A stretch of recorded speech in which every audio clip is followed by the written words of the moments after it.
until a song began to rise from a ruined cathedral. No one knew who sang it or what it wanted.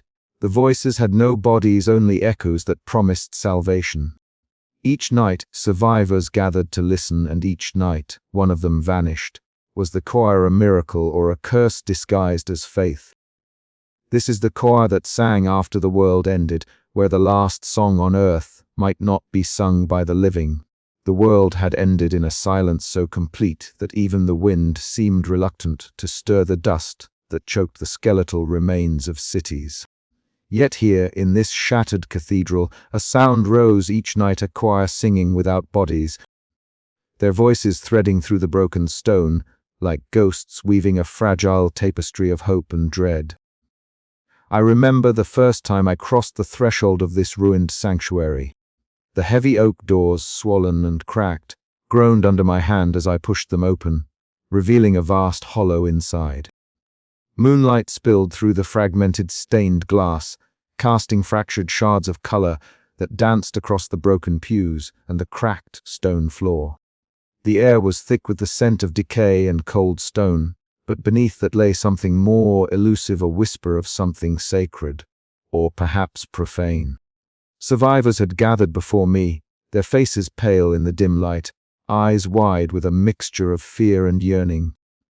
Mara was among them, her slender figure huddled near the altar, her pale hands clutching a worn piece of cloth from her tattered coat. Her eyes reflected the faint glow of the flickering flame from a makeshift lantern, haunting and ethereal. Elias stood nearby, his stocky frame rigid, scars marring his weathered face. He scanned the shadows with a soldier's vigilance, distrust etched deeply in his furrowed brow. The first notes of the choir's hymn began not with a sound but a vibration, a subtle tremor that stirred the dust motes in the stagnant air. Then the voices emerged, a cascade of ethereal tones, harmonizing without a visible source. It was as if the very stones of the cathedral were singing, ancient and sorrowful. The melody was haunting, beautiful in its sorrow, a siren call that wrapped around our hearts and tugged at the fragile threads of hope we clung to. Mara closed her eyes and began to hum softly, her voice trembling as she joined the invisible chorus. Elias's eyes darkened with unease, his hands tightening into fists. He muttered something about illusions and dangers, but his words were swallowed by the swelling hymn. I stood amid them, feeling the weight of the cathedral's silence and its song pressing down on my soul. Questions churned beneath my ribs. Who or what was this choir? Were they angels of mercy or something far more sinister? The ruins around us whispered secrets I could not yet decipher, and the choir's melody seemed to hold both salvation and doom in its haunting embrace. As the last note faded, leaving a heavy silence that pressed against our chests, the survivors exchanged uncertain glances. The fragile hope that had drawn us together flickered, uncertain but undimmed. I felt it too, a tentative thread of something beyond despair, tangled with the sharp thorns of fear. That night, beneath the shattered vaults of a fallen world, I began to understand that this choir was more than a sound. It was a force, a living hymn that would shape our fate in ways none of us could yet imagine. And so, with wary steps and a heart full of questions, I took my place among the shadows, ready to listen and to learn what secrets the choir might sing to those brave enough to hear. Night after night, the shattered remnants of the cathedral echoed with a sound that was both otherworldly and comfortingly familiar. The choir's hymn drifted through the vaulted ruins, an ethereal cascade of voices that seemed to rise from the very stones beneath our feet. I sat among the survivors, our ragged forms huddled in broken pews, the flickering glow of scattered candles casting long shadows across our worn faces. Mara, slender and pale, sat close to the center, her haunting eyes closed as she softly sang along with the choir. Her voice, fragile but fervent, wove itself into the melody like a thread of hope stitched through the cold fabric of our fractured world.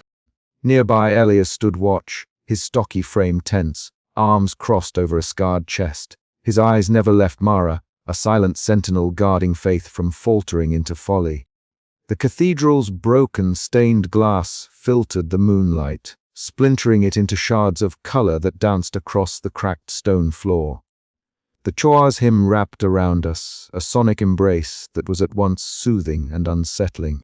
Each note seemed to pulse with a secret rhythm, resonating deep within our bones, stirring memories long buried beneath ash and ruin. I watched the small group as the music swelled, noting the way Mara's lips moved in quiet prayer, her faith a fragile beacon that drew others toward her warmth.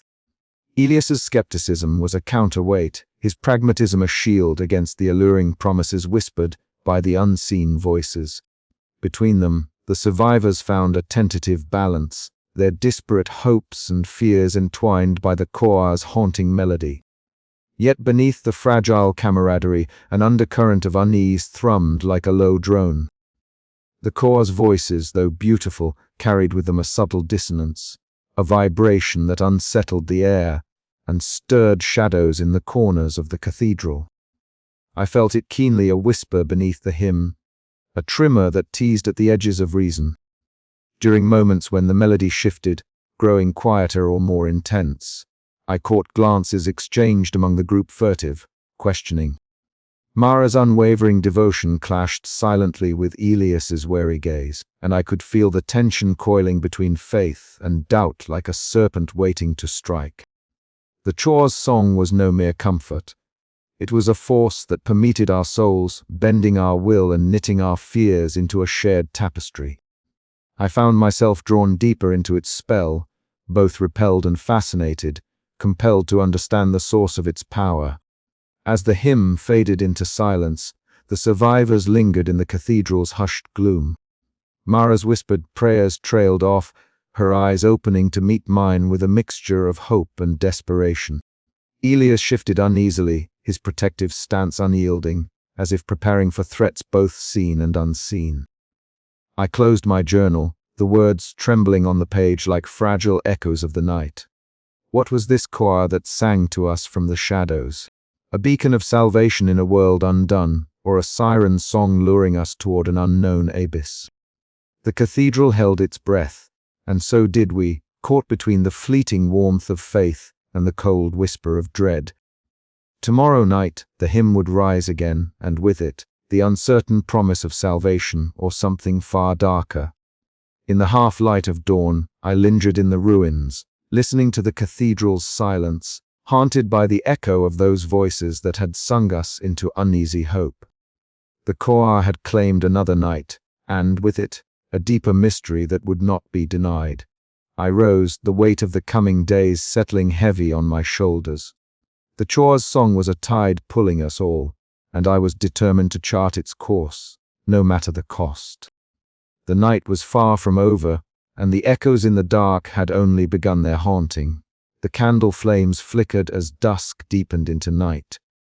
Mara's soft voice blossomed in the cathedral's hollow, her devotion a fragile glow amidst the ruins. Elias's watchful eyes traced the cracked walls, muscles coiled against threats both real and imagined. I sat between them, my fingers tracing the worn leather of my journal, every note of the choir's hymn weaving a spell that bound us closer, yet frayed the edges of our reason. The melodies wrapped around us, rising and falling like the breath of the world itself, a sound as ancient as the stones beneath our feet. It was a song of hope and warning, a hymn that promised salvation yet whispered of loss. I felt it settle into my chest, a slow drumbeat that quickened with each chorus, calling us to faith while sowing seeds of doubt. Mara's hands clasped tightly in prayer, her pale face illuminated by candlelight, eyes shining with a light that was both fierce and fragile.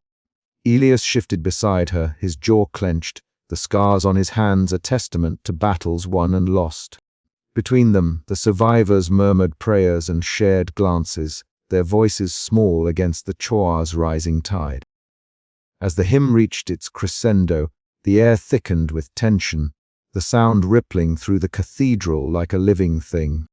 Shadows danced along the broken pews, and I felt the weight of unseen eyes watching, waiting. The choir's song was no mere music, it was a summons, a call to something beyond understanding, When the last note faded, silence fell like a shroud. The group exhaled collectively, some with relief, others with a tremor of fear. Mara opened her eyes, meeting mine with a hopeful smile, while Elias's gaze remained wary, scanning the darkness beyond the shattered windows. I closed my journal, the words within heavy with questions unanswered. The Choir's hymn had drawn us together, but at what price? Was this fragile hope a balm for our battered souls, or a trap set in the ruins of a dying world? Tomorrow night, the choir would sing again, and we would listen, caught once more between faith and fear, hope and despair, salvation and the unknown. The cathedral was alive with a strange pulse that night, the kind that settled deep beneath skin and bone, whispering promises wrapped in shadows. Flickering candles cast trembling light on crumbling stone, their flames dancing in rhythm with the unseen Choir's hymn. I sat among the ragged group, each face etched with the same tentative hope I bore, listening as those ethereal voices reached through the hollow arches, weaving a song both haunting and beautiful. The melody held us captive, a fragile thread connecting our fractured souls amid the desolation outside. Mara, as always, sang softly beneath her breath, her pale lips moving in reverence, eyes closed as if the music could shield her from the horrors we'd endured. Elias sat rigid, his hands clenched, surveying the gathering with a protective gaze that never wavered. As the hymn swelled, a weight settled over me, a sense of something both sacred and terrible entwined in those harmonies. I glanced around, noting the absorbed faces, the trembling hands, the tight grips on worn relics and scraps of faith. The choir's song promised salvation, a light in the darkness, yet beneath that promise lurked a shadow I could not name. The final note quivered and faded, leaving a suffocating silence that pressed against my ears. Then, a sharp intake of breath broke the stillness. Mara's eyes snapped open, wide with alarm. "Thomas," she whispered. The man who had sat beside her was gone. The seat was empty, no sign of struggle, no trace left behind. Just a cold space where a survivor had been moments before. A ripple of panic spread instantly. "Where did he go?" Elias demanded, voice rough with disbelief. "He was right here," no one answered. The shadows seemed to close in, swallowing the quiet that followed. I stood slowly, scanning the faces around me for answers that would not come. Mara sank to her knees, hands clasped in prayer, murmuring pleas for Thomas's soul. Elias's jaw tightened, his eyes darkening with suspicion and fear. The air grew thick with tension, the fragile bonds we'd nurtured cracking under the weight of this new terror. Was the choir's hymn a blessing or a curse? Had we been lured into a trap disguised as salvation? My mind raced, grasping for understanding amid a swirling storm of dread and hope. I felt the old guilt rise, a familiar, suffocating presence. Thomas's disappearance was not just a loss, it was a harbinger. The choir's promise had exacted its price, and I could no longer stand by as a mere witness. Questions burned in my chest. What was this choir? What did it want from us? And how many more would vanish beneath its haunting song? That night, as the survivors whispered fears and prayers, I retreated to the shadowed recesses of the cathedral, clutching my journal. The pen felt heavy in my hand, each word a small act of defiance against the encroaching darkness. I wrote of the vanished, of the fractured trust, of the impossible choice looming before us all. The choir's hymn had ended, but its echo lingered, a spectral thread pulling at the edges of my sanity. And somewhere deep within those haunting melodies, I sensed a truth waiting to be uncovered, a truth that could either save us or doom us all. As I closed the journal, the cathedral seemed to breathe around me, the shadows shifting with whispered voices just beyond hearing. The night was far from over, and neither was the nightmare that had begun with a single disappearance. I steeled myself. Tomorrow I would seek answers. But tonight I was left with only the choir's fading song and the gnawing certainty that nothing would ever be the same again. The lantern's flicker cast long, wavering shadows across the cracked stone altar, where Sister Agnes carefully unrolled a brittle parchment stained with centuries of dust and neglect. The air inside the ruined cathedral was thick with damp and decay, yet the distant choirs haunting him seeped through the fractured walls. A spectral soundtrack to our gathering. I knelt beside her, heart pounding, eyes fixed on the faded symbols that danced faintly in the lantern's trembling light. "These are fragments," Sister Agnes whispered, her voice brittle yet urgent. "Written before the fall, before the world shattered. They speak of the choir of voices not meant for mortal ears, and of salvation that demands a price." Her trembling finger traced the arcane script, each mark a riddle etched by hands long gone. The cathedral around us seemed to breathe with a memory of its own, the stones humming faintly beneath our feet. I swallowed hard, torn between the desire to understand and the dread of what understanding might bring. Elias stood nearby, his arms crossed tightly over his scarred chest. His eyes, sharp and wary, flicked from the ancient text to the shadows lurking beyond the lantern's glow. "We can't afford distractions," he said gruffly, voice low but filled with an edge that betrayed his fear. "This choir, whatever it is, it's a trap. We need order, not superstition." I met his gaze, feeling the weight of his pragmatism pressing against my own restless curiosity. "But if we don't know what we're dealing with, how can we protect ourselves?" He shook his head, frustration etched deep in the lines around his mouth. "Protection comes from trust and discipline, not chasing ghosts in the dark."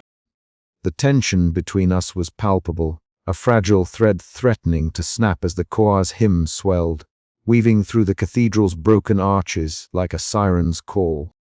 Sister Agnes looked between us, her eyes shadowed with sorrow and wisdom. "The texts speak of a fallen celestial order," she murmured, "a choir not of angels, but echoes remnants of a grace corrupted by the apocalypse. They sang to save, but their salvation was twisted into a snare. A cold shiver ran down my spine. The idea of salvation bound with entrapment, hope laced with doom, echoed the very turmoil twisting in my gut. I pulled out my journal, eager to capture every word, every symbol, afraid that forgetting would mean losing the fragile thread of truth that might save us or doom us all. As I scribbled feverishly, the cathedral's cracked, stained glass windows caught the last light of a dying sun. A sudden gust whispered through the shattered panes, scattering shards like crystal tears across the stone floor. The sound was sharp, startling like the faintest echo of a warning. Murmurs rippled through the gathering survivors. Mara's pale face was drawn, eyes wide and haunted as she clutched a frayed prayer cloth. Elias's jaw tightened, muscles coiling with the instinct to protect, to control. The choir's melody swelled once more, a tapestry of voices both beautiful and terrible, threading through the ancient stones and into our souls. I closed my journal briefly, looking up into the cavernous darkness above. The cathedral's vaults, shattered and skeletal, framed the night sky vast and indifferent. The choir, I realized, was a reflection of this world's ruin, a fractured promise, a whisper of salvation that demanded faith as currency. "There are warnings," Sister Agnes continued, voice breaking with emotion. "Prophecies incomplete, but clear enough. The choir's hymn calls to those lost in despair, offering peace in exchange for their essence. Each voice added to the eternal song, a sacrifice that sustains the choir's power." A cold dread settled over us like a shroud. The first disappearance, the vanishing of a listener at the hymn's end, it all fit into a pattern darker than any of us dared admit. Yet Mara clung to hope, her whispered prayers threading through the cathedral's shadows like fragile light. Elias stepped forward, voice firm. "We can't wait for answers from ghosts and faded writings. We need plans, defenses. This choir isn't salvation, it's a threat." His words struck a chord, but also deepened the fissures within our fragile group. I felt the weight of leadership pressing down, the impossible task of holding this fractured family together amid shadows and suspicion. That night, as the choir resumed its eerie hymn, I sat alone in the cold crypt beneath the altar, journal open on my knees. The ancient texts whispered secrets between the lines, secrets that might unravel the choir's enigma or bind us forever to its haunting melody.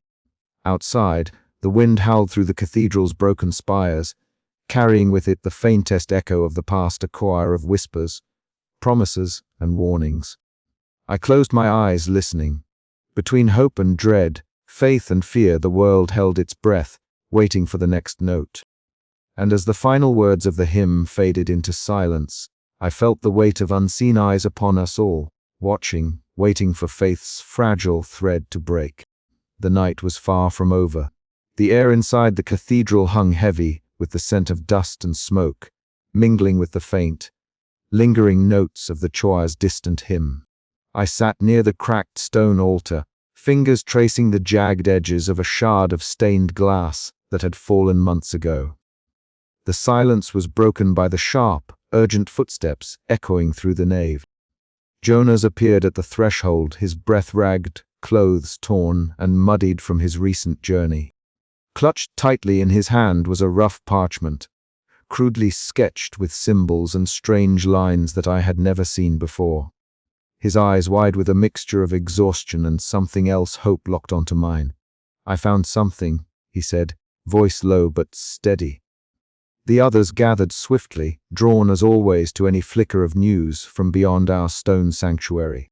Mara's pale face lit with a fragile light, while Elias's brow furrowed deeper, the scars on his hands tightening as he crossed his arms.